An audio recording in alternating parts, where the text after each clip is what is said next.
Our final speaker comes with a story that is close and dear to my heart. It is a story of secrecy, of how mental health is rarely discussed within a family. She captures moments of her personal challenges in her childhood and how she persevered and found meaning in her adult life. As a mother, she shares determination to seek and find help for her daughter. Through the collaboration between Department of Child and Families and the Department of Mental Health, she was able to be supported to get the care her daughter needed. Again, I can't emphasize why mental health services for young people and their families are so important and an important part of the core mission of why the Department of Mental Health sees this as a focus. Please welcome with me our final speaker, Ms. Antoinette Sake.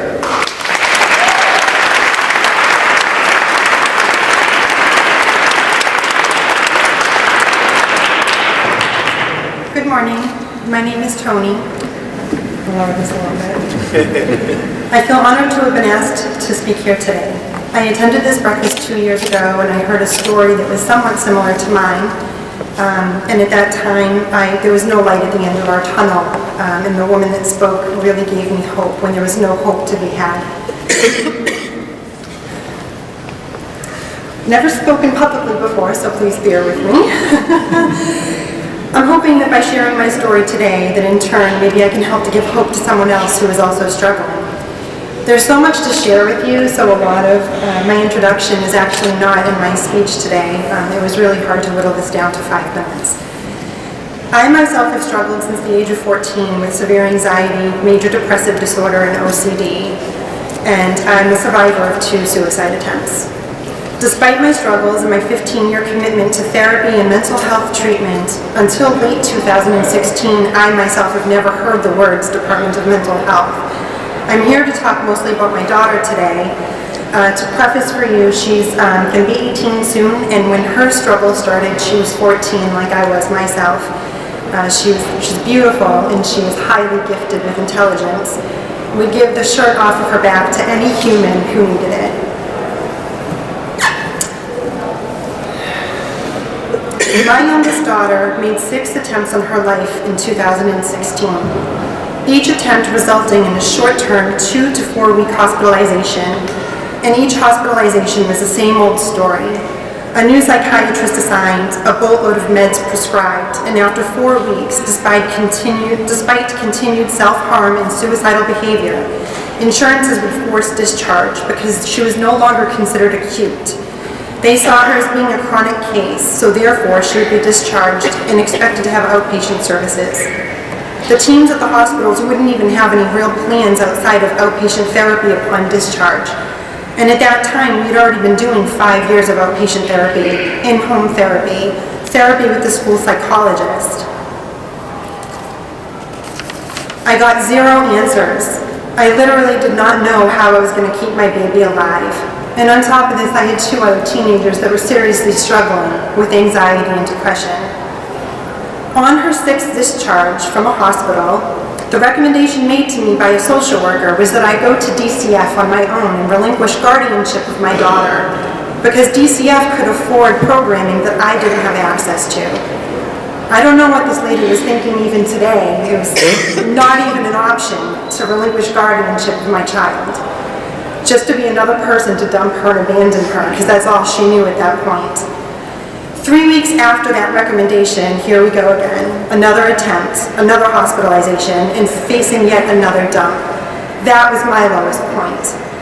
I was practically on my hands and knees crawling into DCF with tears in my eyes, the last place any parent would want to be.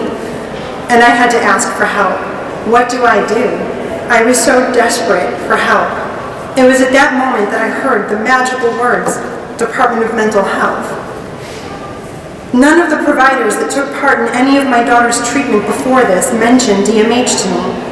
No one had any helpful recommendations for my daughter's care until that moment. I applied for services right away, and poor Kathy at DMH got multiple phone calls and emails and voicemails from me every single day for a week. She probably thought I was a lunatic. But Kathy called me back, and she actually came right out to the hospital and evaluated my daughter, and my daughter was given services. That is when I met 2 people that I credit saving my daughter's life. Jackie Boswell and Emil Taylor have been a godsend to my family. They ensured that my daughter stayed in the hospitalization she was in, and they got specialists involved to consult and evaluate to come up with a proper treatment plan. Eventually, my daughter went to Cohana at Taunton State Hospital, which is an IRTP. She was there for about 15 months to stabilize, and then she was transferred to a group home, Granite House, where she is today. Shortly after she transferred to the group home, she made another attempt by jumping off of a roof. It was at that time that I had to make the most difficult decision of my life. Her new outpatient clinician, which I'll have you know that at that time she had seen probably 9 psychiatrists and had at least 12 different outpatient clinicians in the couple of years that she had been struggling with mental health issues. The new clinician was recommending that we send her out to an out-of-state residential where she most likely would continue an adult transition once she turned 18. She would never have the ability, or would unlikely have the ability, to live a normal life. It was at that time that I called Emil, and I chose to take the risk of letting my daughter live, even if that meant losing her in the process. Something in my daughter changed at that time. After that jump, she was a different person. The team was completely on board. They told me that they got this, and they do. For the first time, she has a treatment team that is standing by her. She has continuity. She's been there for about 9 months now. This is a relatively new concept for her after all the dumps and all the disappointment. She never formed a single relationship with any clinician or doctor throughout her journey. She advocated for herself at this point, really for the first time, and she was successfully able to come off of nearly 24 pills of medication a day. Medication that was put in place to band-aid her problem throughout all of this. She hasn't been home, or hadn't been home, in nearly 3 years. And over the last handful of months, she's making home visits and she's doing overnight stays. Here we are 8 months after her jump, and my daughter is now having 2 overnight weekly stays.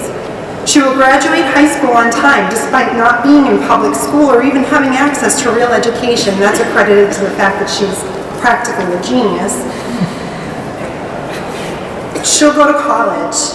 My daughter will come home permanently in the next couple of months. We're actually having the first conversations of that today. The best part of all of this is she gets to live.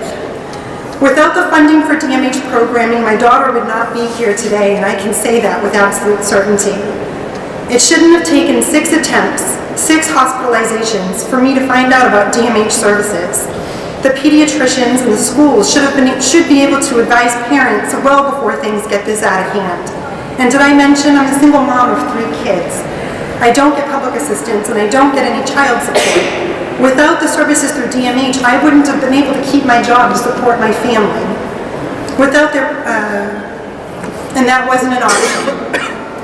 In closing, I just want to say that my daughter's case is only one of thousands taking place today. It may be unique in its severity, but she certainly isn't alone. Ultimately, my daughter is alive today because of me. It has taken me a long time to accept this, despite the treatment team echoing this to me on a regular basis. In all honesty, I attribute my determination and near obsession to getting her help on my OCD. But I think even deeper than that, looking at her every day is like looking at myself in the mirror.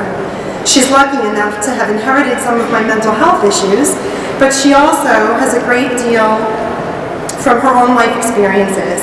Not every child is lucky enough to have a parent in their corner that can actually relate to what's happening to them and understand. If services had been in place a year earlier, the recovery process for my daughter and my entire family could have started much earlier. She lost her childhood, and she hasn't lived a normal life for the last 3 years. As a family, we're forever changed. My other daughters had to take a back burner to my everyday business because of my baby. There wasn't a choice. I cannot say thank you enough to DMH, to Jackie, to Emil, to the whole Granite House who has been in our corner despite the challenges they knew they were going to face taking on my daughter. There's still a long road ahead, but now I don't just see the light at the end of the tunnel, we're walking through it. Thank you.